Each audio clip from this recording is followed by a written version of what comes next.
Hey everybody, it's me, Minu, back with another video. I know I look weird. That's because I just got out the shower from washing my hair. I'm really just gonna do the same thing, but it's just all poofy now, so I need to redo it. But today, I wanted to talk about anime. I know you're like, where you come from with this? If you're not in Discord, then you wouldn't have known about this. But if you were in Discord, I posted about, hey guys, what if I talked about anime for once on this channel?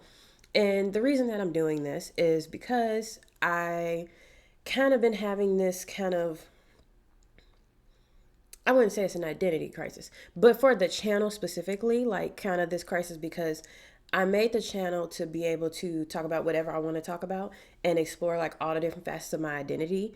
And then I felt like I kind of got pigeonholed into a certain area and that I could only talk about certain things because then if I talk about one thing that people like and then I don't talk about that the next video, then nobody's going to ever come back and engage with me.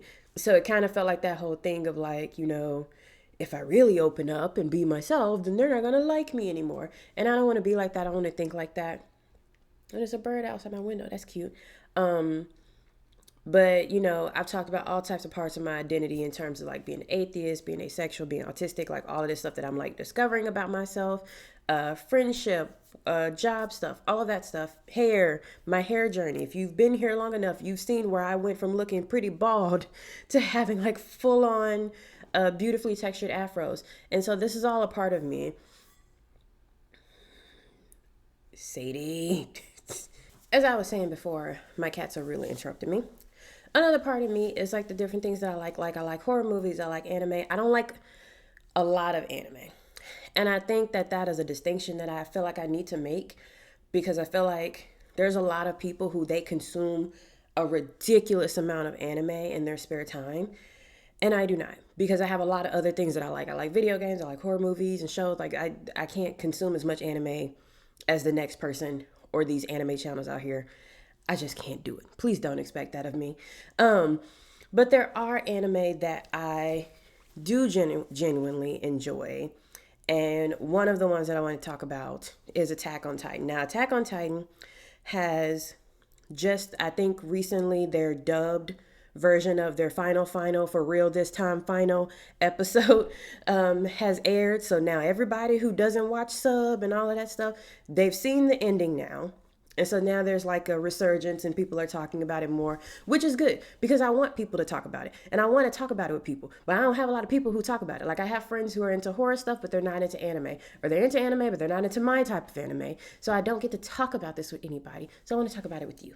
Yeah, so I'm happy to see more and more people talking about it. It also made me super happy. And I was sharing in the Discord that Kev on stage, his first anime was Attack on Titan. And I was like, bro, this is really hardcore for you. This is a really hardcore thing for you to start. I would have started you off softer. When I introduced my older sister to anime as a kid, I showed her Peach Girl. I said, this is something you're gonna like. I did not jump her into Attack on Titan, Bleach, Naruto, any of those. Like, no.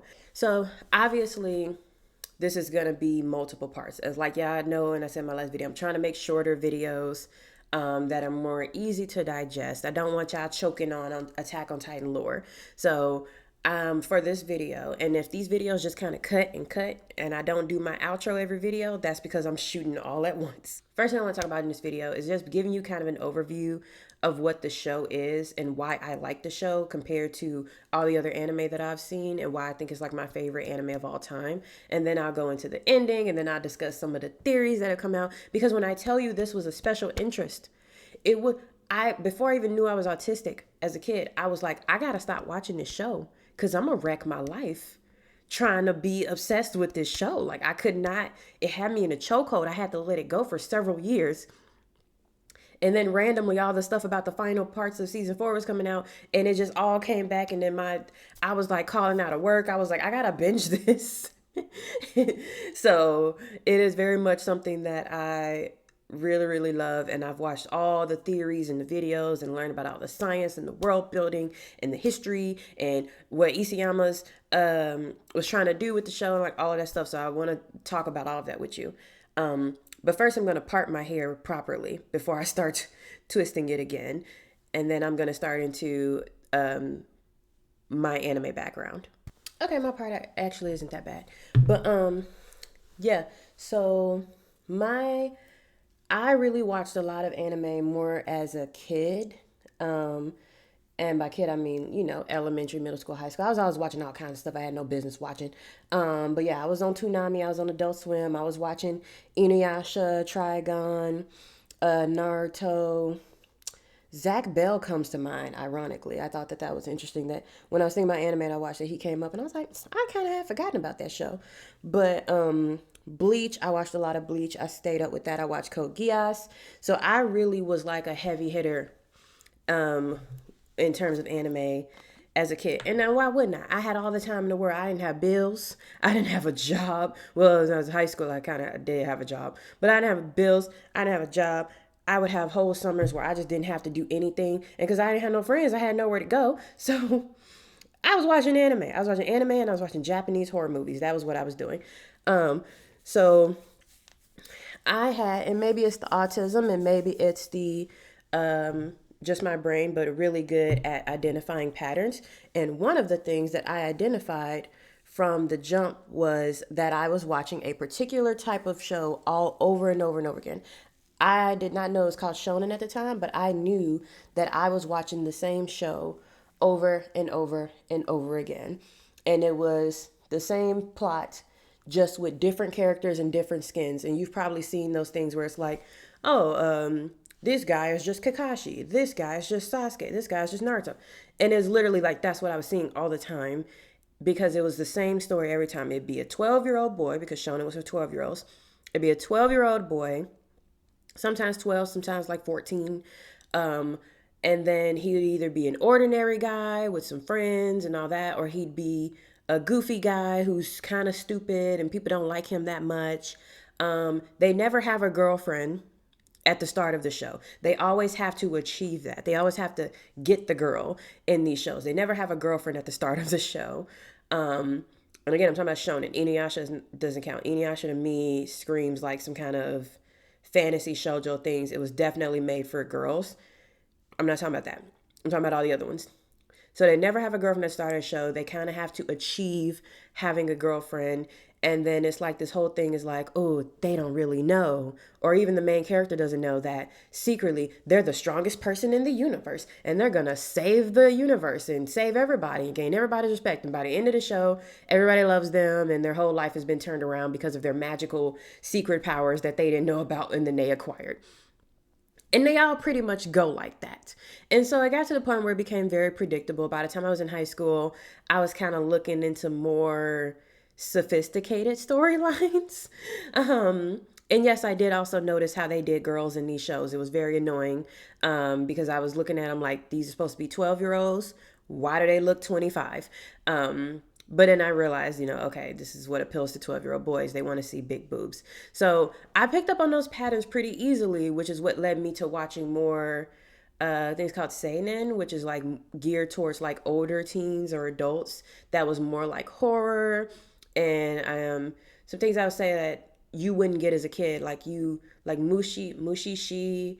Oh God, what was that anime? I can't remember the name of it, but it's like usually the main characters of these shows are actual adults, like adult men.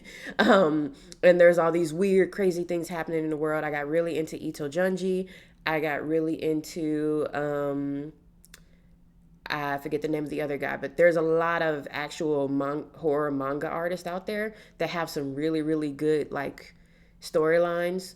And I just got really into more older stuff. Blood Sea was something that I really liked. Blood Plus it was okay. It wasn't as gory as Blood Sea. I hadn't seen Tokyo Ghoul, but I do like the artwork. I've just been told that they censor all the gore, which made me not want to watch it because I was really into like I wanted to see the dark and gritty stuff. I'm tired of all this same old with the teenage boys getting magical powers and all of this stuff. I want to see something that was dark and gritty, and so that's kind of what I was into. So when Attack on Titan came out when I was in high school, I was kind of like, okay, This is interesting. Giant monsters. It was very much giving a zombie apocalypse, but with giants. So I was like, okay, giants that eat people. That seems nice. And then I started watching it and I was like, okay, you got me. Like in the first episode, you got me. Like this is like, okay, this seems like this is something different. And don't get me wrong, I've seen the memes about like mecha and stuff like that, and I'd watch mecha as well as a kid. It didn't quite appeal to me the same way as the humanoid version of it, but I was like, okay, this is different. So I really, really enjoyed it, and it was so funny because I had the only anime that was popular in terms of like my older brothers. They only cared about Dragon Ball Z. Everything else was stupid.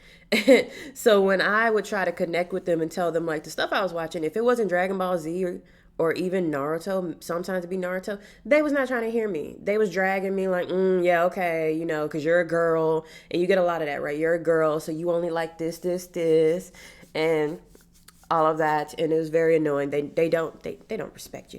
And I know those of you who have hair like mine are like, are you detangling your hair? And I was like, I'm working on it. I'm putting in the leave-in conditioner. I'm getting it all, I'm keeping it wet and moist. I'm doing my thing. I also really do love how my hair looks when it's wet. Unfortunately, I can't live like that all the time. And I'm in a drier, colder climate. So it's not going to look like that all the time. So Attack on Titan is a very, very unique show. I'm getting into the overall parts of like what the show is like as I detangle my hair. But Attack on Titan is a very unique show. It subverts your expectations of what you think you're getting out of a shonen. Because, I mean, if you look at it now, you might think, okay, this isn't a shonen. It's missing all the tropes, right? It was giving you tropes from the jump. It was giving you preteen, early teen protagonist boy who is kind of foolhardy, emotional. He may be goofy or he may be overly angry. He wants to be strong, but he's not strong. And what we all don't know is that he's super special and he has the power to save the universe. It was giving you all of that. It was giving you, he didn't have a girlfriend, but he had a girl that liked him. It was giving you crazy, wacky characters. This is season 1 right now. Now, if you've watched it all the way to the end, you probably done forgot how Attack on Titan was doing in the beginning. But Attack on Titan was giving you shonen. It was giving you teen boy plot. Y'all might have forgotten about that, but that's what it was giving you. Amidst all of the Titans eating people and the blood and guts, it was given pure shonen. Just in a 1800s Germany setting. I don't know why it gave so much Germany, but it was giving you that. So it looked different visually, but it was acting like the same things you've already seen, and that's what was drawing people in. They was like, oh, okay, yeah, this is just another shonen. I done just got through watching Naruto. Bleach is in the middle of another filler arc that I don't feel like dealing with. So let me come over here and watch this Attack on Titan thing. And the beauty about Attack on Titan for someone like me is that from the very beginning, the show is lying to you. If you are an English speaker, or if you're just a non-Japanese speaker, you can't read Japanese, and at the time that I started the show, I couldn't either, the show lying straight to your face. Because before the show even starts, before those opening credits end, it already lies to you. Because the title of the show in America is Attack on Titan, or in the English-speaking world is Attack on Titan. The title of the show in Japanese is Shingeki no Kyojin.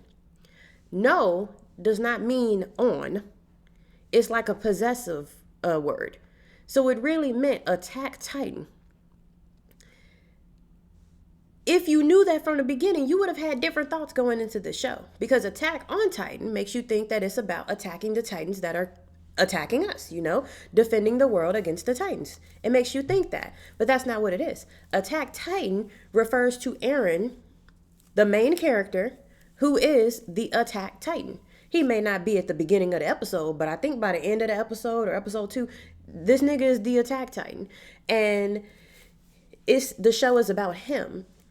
And it's funny because every other show that you're used to, right? A lot of the other shows that you're used to, they have either a very unique name or the name is literally just the main character. Like Naruto, Boruto, like that's just their name and you just know that they're the main character and it doesn't really tell you anything else about the story. It's just like the story is their story. It's the them story. It's the Naruto show.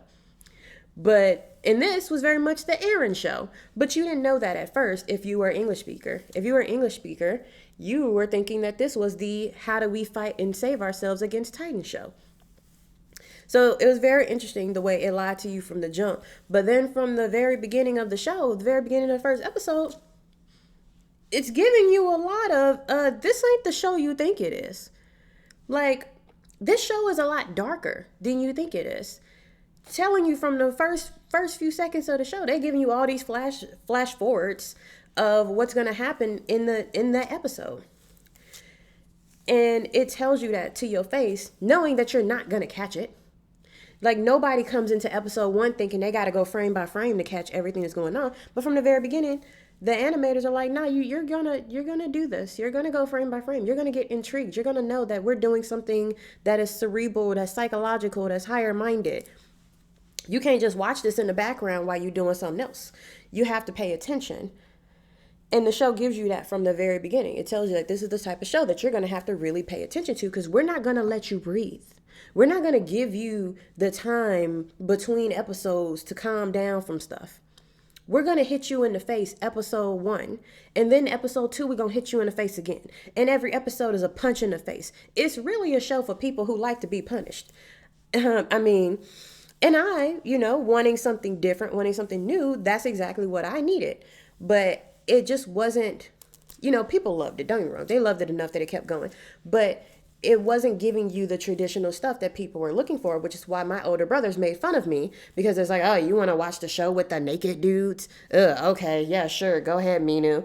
And they was not giving me my props. They was not respecting my choices in anime, because all the other popular anime were just so very different.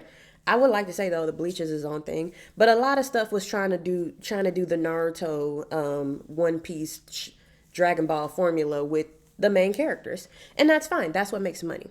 The other part about the show that lies to you is the animation. So I didn't read the manga because I didn't want to spoil the anime.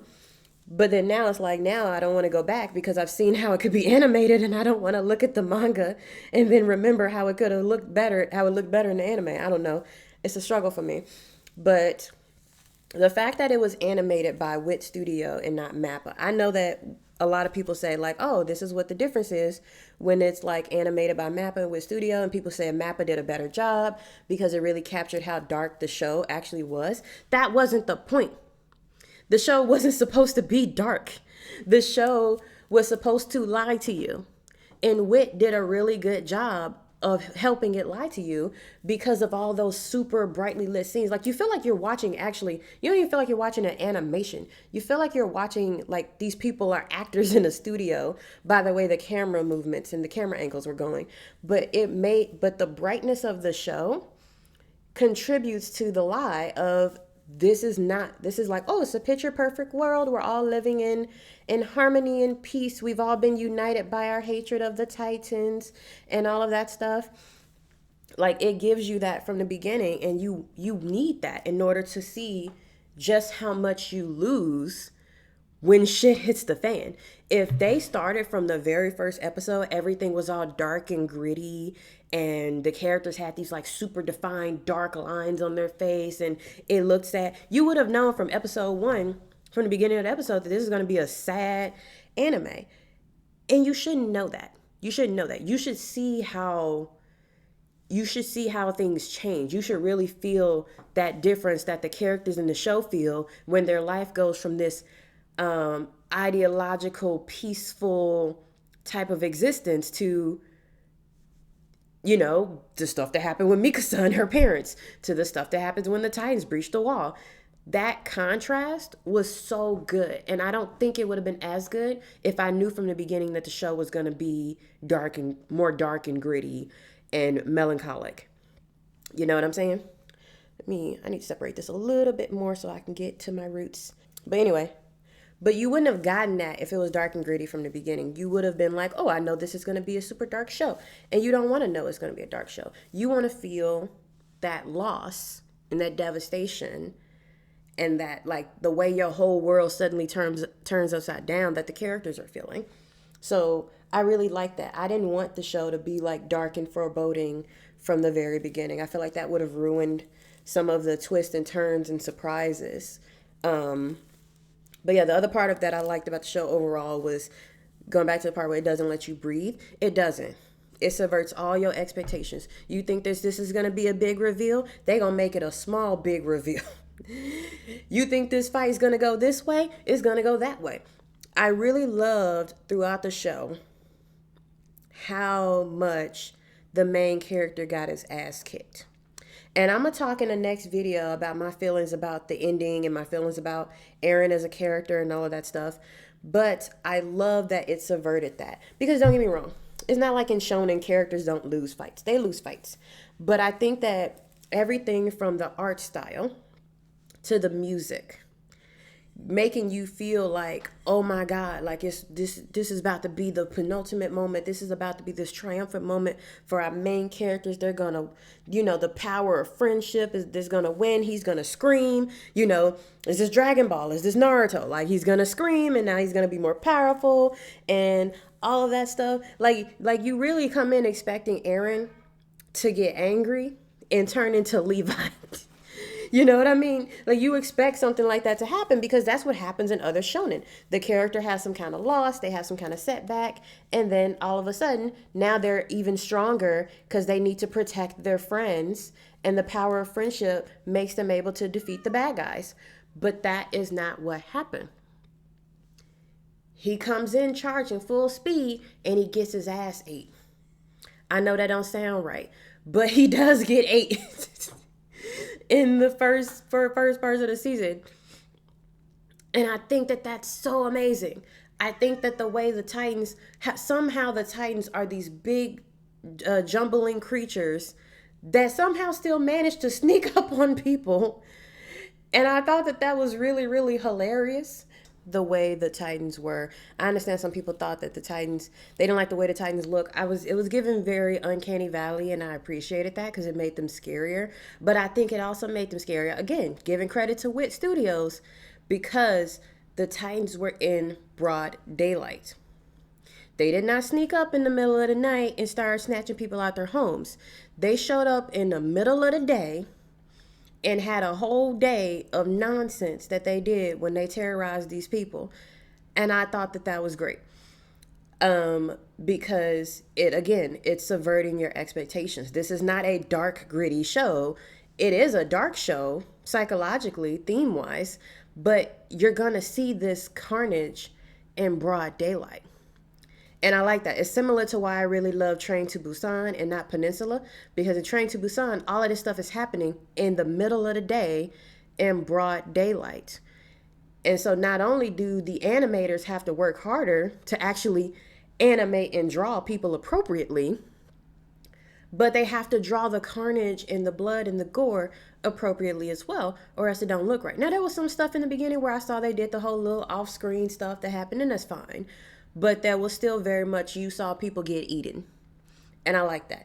I like the trope of, I know I switched to the comb. I like the trope of the Titans being huge, but also being like ninja. Like it was very similar to like the ninja zombies that we were so into. Remember when we all loved zombie movies and there was like 50 zombie movies coming out every year? They all of a sudden, they just show up in the middle of nowhere. You don't hear them or nothing. That's what I really like. And it made sense for the way that the structures in the show were built, that Titans, being as light as they were, remember we found out later in the show that they were very light, and mostly smoke or sand or whatever, because of the fact that they were so light, that they were built so differently, you didn't really hear them coming. They could sneak up on you because of the way the ODM gear worked. You could be moving so fast that you don't see a slowly walking Titan. And that's on world building. That's on the science that Isayama put into the Titans, and knowing that before we even learned about who the Titans were or where they came from or what they were made of or how and all of that, they were behaving in a way that was consistent with their anatomy. And so I really, really love that because it gives you every episode gives you so much to chew on to where you're like, wait a minute, why is this? Why is this? Why is this? One of the first questions I had in the beginning of the show was, why are these walls so damn big? Because when at the beginning of the show, they show you what the Titans look like in terms of their height. These Titans, most of these Titans is about front door height. And when I say front door, I mean the door in the wall, right? The door that they have in the wall was way too big. And I remember when I saw it and I saw the people coming through on horses, I was like, why is this door so fucking tall? This door being tall don't make no damn sense. And so then when they broke through the door, not the wall, they broke through the door. And the Titans just started walking through casually. A couple of them did have to duck, but most of them just walked through casually. I was like, something about this is hella suspicious. I'm just going to say that part. Something is really suspicious about the fact that these doors so damn big and these walls so damn tall. Because the walls didn't need to be tall. At that point, we had never seen a Titan. Before the Colossal Titan shows up, you don't see anything but these short-ass Titans. And these walls were supposedly built by humans in the middle of nowhere in time to protect them from the Titans. But they're this fucking big. Some ain't right. And all of those little pieces are in there from the very beginning. And it's what makes the Colossal Titan like the big bad of, I don't know, the first few episodes. Because how this nigga get this big? Because you didn't even know about Colossal until he showed up. They was like, oh my God. So it was just like, it was all these different like breadcrumbs that would be given to you. I know some of y'all like, you're being so rough with your hair. I am. She can handle it though. I'm not losing a lot of hair this time. I think it's good that I conditioned first. But it was so much for me to chew on. It was so much for me to question and think about as I waited for the new episode to come out. Like I was like analyzing, I was analyzing the end credits and the beginning credits because I was like, I remember specifically, and it didn't come back to my brain because I was watching, and then I'm watching this final season years later. It didn't come back to my brain. I remember specifically thinking about those walls because they had one of the end credits or the beginning credit. I think it was one of the end credits where they were like showing the humans building the wall and then the wall being knocked down by Titans who attacked people and then them building the wall again somehow so fast that the Titans got pushed back behind the wall. And I remember seeing that and being like, that shit don't make no damn sense. I was like, there's no way y'all built this much wall in time to stop the Titans. Like it would make perfect sense that as you were building this wall, the Titans were then knocking them hoes down. Like you think about the Great Wall of China and stuff. It's something to compare this to. And with the Great Wall of China, what was it? As they were building the wall, tons of people died because they were actively attacking them while they were building the wall. So I thought the same thing when it came to the Titans. So the fact that they didn't really know like what the walls were made of and like why they were there and how and all that stuff, I was like, something real suspicious is going on here.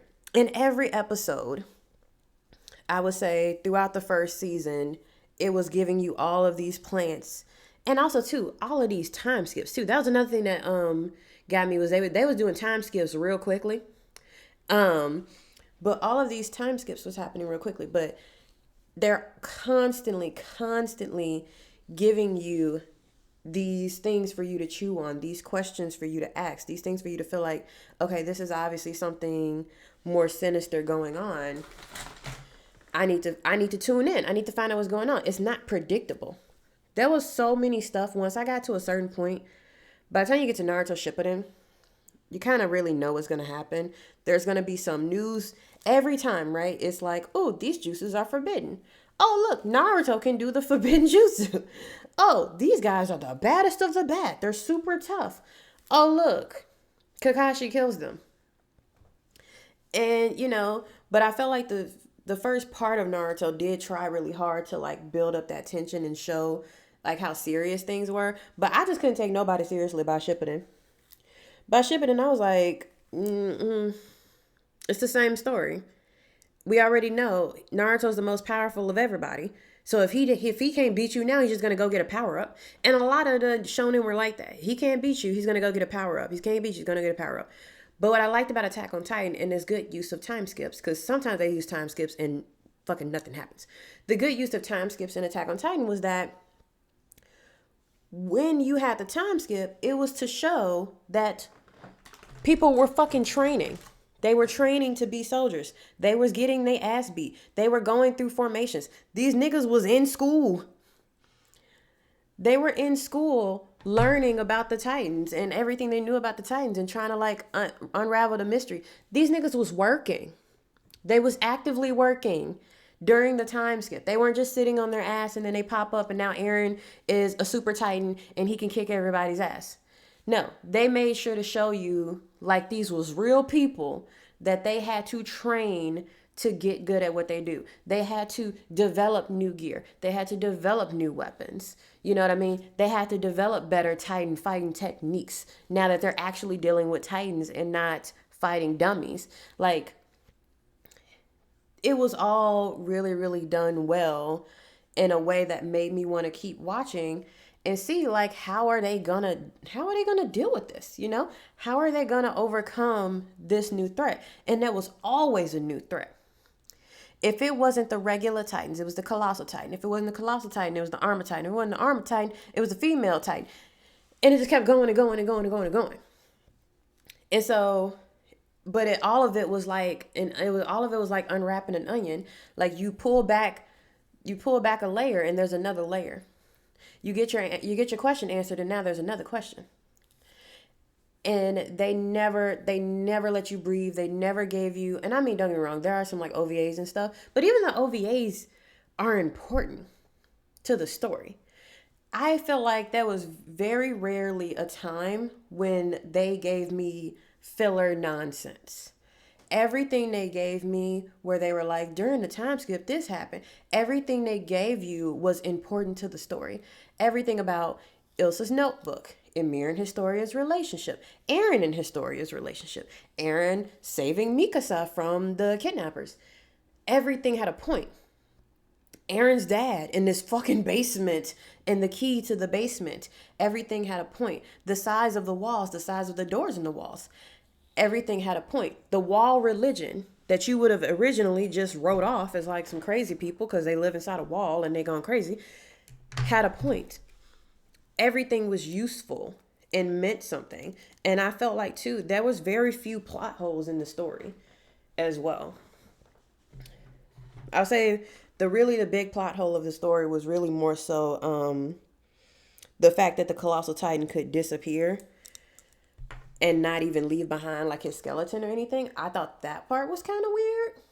But that was pretty much the only real plot hole in the story. Everything else could have an actual reason for it that I thought was pretty good, that they gave us an actual reason.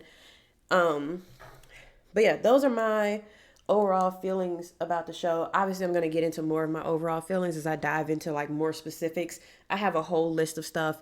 I can make months of videos off of this if I'm being truly honest with you guys.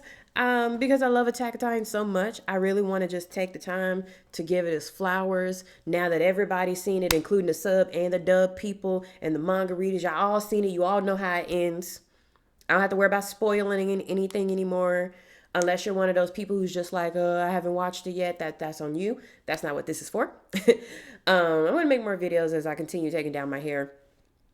Not taking down, but like detangling my hair.